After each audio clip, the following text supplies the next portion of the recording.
Nous sommes de retour pour la troisième et dernière partie de notre émission. Mes trois invités de la deuxième partie sont restés avec moi. Madame Koulibaly, donc vous êtes la présidente du collectif des Maliens de France. Monsieur Boubacar Dembélé, membre du RPM, le Rassemblement pour le Mali, le parti présidentiel, et Bakary Traoré, il est consultant spécialiste du Mali et du Sahel. Il est resté également avec moi. En tout cas, merci à vous trois. Elle est vieille de 25 ans, la constitution malienne, et le président Ibrahim Boubacar Keïta entend la moderniser, mais son opposition parle déjà de recul démocratique. Mais qu'en pensent les Maliens eux-mêmes? Certains d'entre eux se sont confiés au micro de Mokhtar Bari, notre correspondant au Mali. On les écoute, on en parle après. Ce que nous avons signé, c'est un engagement que nous avons pris. Nous devrons les respecter. Et pour respecter cet engagement, il y a cette révision constitutionnelle. Depuis 2001 déjà, la nécessité de réviser la constitution du 25 février 1992 en République du Mali se faisait sentir. Il y a eu cette première tentative en 2001, ensuite la tentative en 2011, et cette fois-ci c'est la troisième tentative de réviser la constitution. Pour vous dire que la nécessité de réviser la constitution existe et elle est réelle. Maintenant, ce qui divise aujourd'hui la plupart des Maliens, c'est l'opportunité de le faire maintenant, même si on sait que le président de la République est seul juge de cette opportunité. Nous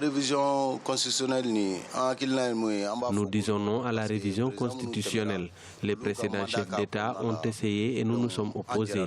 Le mandat de 5 ans doit rester. Si le président travaille bien, nous pouvons lui accorder un autre mandat, si c'est pour le bien du Mali. Donc maintenant, on refait 5 ans. Je pense qu'actuellement, ça ne nous intéresse pas du tout. Parce qu'actuellement, le Mali traverse un moment très très difficile. Et on n'a pas l'intégralité du Mali, on n'a pas l'intégralité de notre pays, donc ce qui exclut tout de suite la révision constitutionnelle. Vraiment qu'ils écoutent le peuple, car ils ont été élus par le peuple, mais le débat aujourd'hui c'est ce référendum qui est sur toutes les lèvres. Nous ne sommes pas instruits, mais il ressort que ce n'est pas une bonne chose.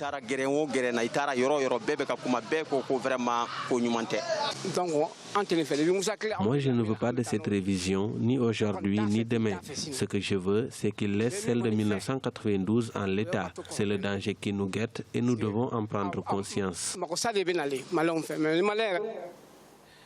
Monsieur Bakary Traoré, les Maliens, on le voit, sont très divisés sur la question du changement de la réforme constitutionnelle. C'est tout à fait normal que les Maliens aient ce point de vue divergent. Oui. Et c'est tout à fait normal que beaucoup de Maliens soient frustrés par rapport à cette révision constitutionnelle. Pourquoi? Eh bien parce qu'on a un système de gouvernance malheureusement dans notre pays qui fait qu'on finit tout le travail au sommet dans la haute sphère de l'État et après on ramène le produit fini au peuple pour dire qu'est-ce que vous en pensez de ça? Non. C'est le peuple d'abord. L'avant-projet, avant l'avant-projet, je dis bien l'avant-projet. Il aurait fallu une assemblée constituante, selon vous? Non, pas une assemblée. Pas forcément. On n'a pas besoin d'une assemblée constituante. Ils auraient dû avoir des concertations populaires, comme c'était le cas avant que le président Toumani propose son projet de révision constitutionnelle. Il fallait faire des concertations au niveau populaire, partout où les Maliens se trouvent, pour qu'ils donnent leur avis par rapport à tel ou tel point, la révision qu'on veut mettre en place. Et en fonction de ça, le gouvernement fait son projet de révision et soumet ça à l'Assemblée. Et là, au moins, les peuples allaient savoir les enjeux qui sont contenus dans la révision constitutionnelle. Mais ce n'a pas été le cas. On a précipité les choses parce qu'il faut appliquer l'accord de paix qui a été signé en 2015. Voilà tout le problème. Et dans cet accord de paix, et c'est très important de le souligner, on n'avait pas besoin de lier l'application de l'accord à une révision constitutionnelle. Dès lors que la Constitution de 92 avait une institution qu'on appelle le Haut Conseil des collectivités qui gère les collectivités qui étaient déjà en place. Et dans le même accord de paix, ce qui est très grave et qu'on ne dit pas assez, c'est que ce projet de révision constitutionnelle viole encore l'accord de paix qui a été signé. En quoi est-ce que ce projet viole l'accord? En son article 5. L'article 5 de l'accord de paix prévoit des organes, un schéma institutionnel où les organes seront élus au suffrage universel. Oui. Seront élus au suffrage universel. Et on prévoit également la création du Sénat. Donc, la révision constitutionnelle prévoit que un tiers seront désignés par le président de la République. Vous n'estimez pas qu'il n'y a pas une violation de cet accord? L'accord de paix prévoit le suffrage universel et la révision prévoit désignation du tiers par le président de la République. M. Dembélé, vous comprenez l'analyse que font certains de vos compatriotes par rapport au fait que la révision de la Constitution soit incluse dans l'accord. C'est-à-dire que votre gouvernement est allé signer un accord en promettant de réviser, de réformer la Constitution. Mais que se passera-t-il si le peuple rejette justement ce projet de réforme proposé? Quand vous soumettez la pacification de votre pays à l'adoption, à la révision de la Constitution, alors que c'est le peuple qui est souverain qui décide, que va-t-il se passer si le 9 juillet prochain, les Maliens disent non au projet de réforme constitutionnelle? Je suis convaincu que les Maliens diront oui. Bon, parce que quand vous dites les peuples diront non, non. Je vous dis, dans l'hypothèse. C'est oui ou non, oui, il n'y a pas de Je suis d'accord. Mais c'est une hypothèse qui sera favorable pour le peuple malien. Ça arrive. Donc, dans l'hypothèse où les peuples, les Maliens disent les Maliens diront oui. Et puis, moi, je remets ça dans les paniers. Je vous dis, que va-t-il se passer dans l'hypothèse que les Maliens disent non? Oui, on sait à peu près, on devine. Le président de la République prendra ses responsabilités. Et la possibilité aussi de donner au peuple malien de se prononcer sur ces textes, ce n'est pas anodin. Donc, on est vraiment dans un concept purement démocratique. Le fait de dire, oui, il y a éventuellement des pour et des contre, c'est ça qui répond et c'est ça aussi vraiment qui anime la vie démocratique d'un pays. Donc, c'est vraiment soucieux de ces problèmes, soucieux de tout ce que les Maliens traversent comme difficulté aujourd'hui, que le président de la République, il a eu le courage de soumettre à l'appréciation du public, à l'appréciation du peuple, la possibilité de voter ce projet. La possibilité de voter ces projets, ça va amener aux Maliens. C'est une contrainte constitutionnelle qui l'oblige à le faire. Je ne suis pas du tout d'accord avec Bakary. Quand il dit oui, bon, que il aurait pu se limiter à la voie parlementaire, non? Que les principes, quand Bakary disait que le président de la République viole les principes même de l'accord de paix, je ne suis pas du tout d'accord. Là, on dit clairement qu'il y aura des élections au niveau de la région, autrement dit des élections régionales qui sont la conséquence logique maintenant du Sénat. Mais il ne dit en aucun moment que le président de la République ne peut pas, le suffrage universel direct, c'est ça qui est en train de se passer. Donc il y aura un tiers qui sera nommé par le président de la République et les deux autres tiers maintenant sont soumis aux élections. Vous avez voulu poser une question. On va pas revenir sur la question. Soit dit en passant, pour répondre à votre question, vous avez posé la question par rapport à s'il passait par la voie parlementaire. Il pouvait passer par la voie parlementaire. Mais c'est fait, le 3 juillet dernier. Mais justement, la Constitution prévoit que toute révision doit être approuvée par le peuple. Par le peuple. Parce que la souveraineté appartient au peuple. Mais dans cette révision-là, la souveraineté n'appartient pas au peuple. La souveraineté a été décidé par l'accord d'Alger. Au moins, c'est les acteurs qui ont signé l'accord d'Alger. C'est eux une partie du peuple, qui ont estimé un vœu, c'est-à-dire la création du Sénat. La création du Sénat qui est prévue dans la révision constitutionnelle n'est pas l'avis de l'ensemble du peuple malien. Ça, il faut bien le souligner. C'est l'avis de ceux qui ont signé l'accord de paix. Exactement. Et c'est pourquoi, justement, il fallait légitimer cette révision constitutionnelle en faisant d'abord une concertation d'ordre national et international au niveau des Maliens de l'étranger pour qu'ils donnent leur avis. Est-ce qu'on veut, oui ou non, qu'on crée un Sénat? Ça n'a pas été le cas. C'est l'accord de paix qui prévoit la création du Sénat. C'est l'accord de paix qui crée un... Je suis totalement d'accord avec toi. Je suis quand même surprise. Mais il y a une véritable campagne, de sensibilisation. Une véritable campagne de sensibilisation sur la possibilité de créer le Sénat. Les députés et la Cour constitutionnelle fassent un hold-up sur la souveraineté du peuple malien. Je suis quand même ahurie parce que vous prônez partout la démocratie, mais la démocratie, le peuple ne fait pas partie de la démocratie. Le peuple ne fait pas partie de la démocratie. Quand on va retirer au peuple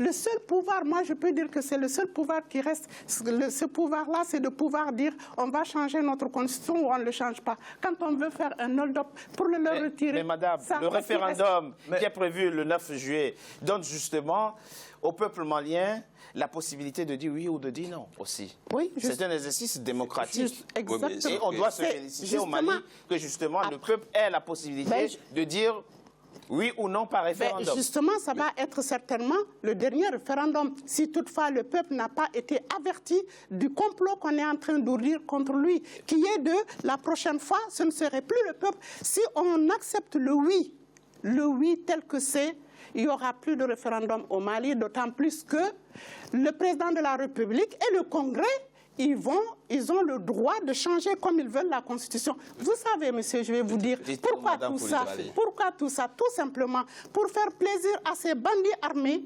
auxquels ils veulent donner le pouvoir. Parce que si on accepte ça, d'ici la prochaine fois, ça va être complètement la partition du Mali. C'est moi qui vous le dis, c'est la partition du Mali assurée pour le complot qu'ils sont en train de dire. Je voudrais juste rajouter. S'il vous plaît, madame. Qu'on demande au peuple français qu'un accord change leur constitution. Je vais voir la tête du peuple français. Qu'on demande aux États-Unis, à tous ces gens-là qui disent qu'ils accompagnent le Mali, qui sont en train d'accompagner le Mali pour qu'il y ait la paix au Mali, qu'on leur demande de changer leur constitution parce qu'ils ont signé, rien que la France a signé, si la France signe un accord avec les Corses, qu'ils demandent aux Français de changer leur constitution pour appliquer l'accord avec la Corse. On verra qu'est-ce que ça va être. Donc je dis, c'est tous ces gens-là qui sont en train de mettre le peuple malien comme des sous-hommes. Comme des sous-hommes pour manipuler nos dirigeants qui sont là-haut, qui sont des godillots à la botte des opinions internationales. Alors là, le peuple, ouvrez vos yeux. Tous ceux qui vous disent votez oui, ce sont tout simplement des personnes qui n'aiment pas le Mali, qui, même s'ils sont maliens, ils n'aiment pas le Mali, ils aiment leurs propres intérêts. Et moi, je dis, le peuple malien... Madame Coulibaly est très et le peuple malien doit être dans son ensemble majorité, dans une écrasante majorité, oui à la Constitution, oui à cette réforme ça se comprend. En tout cas, la colère de Madame Coulibaly est sans doute légitime et elle a le droit d'exprimer cette colère-là qui doit être entendue et qui est certainement partagée par de nombreux Maliens. Mais dites-nous, Monsieur Traoré, mais ce n'est pas seulement aux Maliens que je m'adresse, mais à l'analyste que vous êtes. On sent sur le continent que la question de la réforme constitutionnelle ou de l'adoption d'une nouvelle constitution suscite méfiance et défiance. On tombe dans une espèce de fétichisme politique quand il s'agit de toucher à la Constitution. Comment l'expliquez-vous? Que les peuples sur le continent soient très méfiants et très suspicieux par rapport à tout projet de réforme de la Constitution. Mais Richard, vous savez, que ce soit le Mali ou dans les autres pays, je pense qu'il est d'abord important de souligner que la plupart de nos pays africains, le problème n'est pas les textes, mais le problème c'est l'application des textes. On n'applique pas les textes qu'il faut. Le toilettage d'un texte ou une révision, que ce soit au niveau réglementaire, au niveau législatif ou au niveau constitutionnel, si ça suscite autant de hantises ou même de débats passionnés, c'est parce qu'on prévoit généralement dans les autres pays, ce n'est pas le cas du Mali, où le président de la République sortant essaye de réaménager le système de telle sorte qu'on puisse jouer sur la durée et le nombre du mandat. Ça, c'est une entorse grave, justement, au principe démocratique que les pays africains, justement, essayent de torpiller, le président sortant essaye de torpiller en faisant une révision constitutionnelle. Ce qui n'est pas le cas du Mali. Mais cependant, le cas du Mali, c'est quoi? C'est un renforcement du pouvoir du président de la République au détriment de l'indépendance du pouvoir judiciaire. Son représentant, ce que conteste le membre du RPM qui est à cette place. Mais cette crainte et cette veille citoyenne, vous comprenez, c'est quelque chose que vous comprenez très rapidement, M. Dembélé, votre avis par rapport à cette méfiance de nombreux de vos compatriotes sur la question de la réforme constitutionnelle? Et comme vous avez dit, la question de la réforme constitutionnelle, c'est une question qui est très sensible. Quand on parle de la Constitution, tout de suite, les gens vont dans tous les sens. Les gens se braquent. Très rapidement. Je pense que très rapidement, il y a un travail de pédagogie qui sera fait. Donc, on va appeler à tous les Maliens de voter oui à cette Constitution parce qu'il y aura désormais cette injustice qui sera réparée, en l'occurrence à l'égard des Maliens de la diaspora. Il y aura désormais la possibilité que les Maliens de la diaspora soient représentés dans le Parlement. Vous appelez... Il y aura aussi un renforcement du pouvoir du président de la République de façon à faire face à n'importe quelle situation auquel le pays sera confronté. Et j'appelle tous les Maliens, tous les compatriotes, tous les républicains à voter oui pour la réforme constitutionnelle du 9 juillet. Très bien. Madame Coulibaly, votre dernier mot, s'il vous plaît. Mon dernier mot est que je dis grand bravo aux jeunes qui ont compris le complot qui est en train d'être ourdi contre le peuple malien. Donc je dis à tous les Maliens de voter non, de mettre leur carton rouge dans les urnes pour dire non à ce changement de constitution, à ce hold-up de la souveraineté du peuple malien. Tout le monde aux urnes, si toutefois on ne peut pas empêcher le référendum, que tout le monde mette son carton rouge dans les urnes. Voilà. Mesdames et messieurs, c'est la fin de Politicien, votre rendez-vous politique. Je vous remercie d'avoir été nombreux à suivre. Restez sur Africa 24 pour la suite de nos programmes. À très bientôt pour un nouveau numéro de Politicien.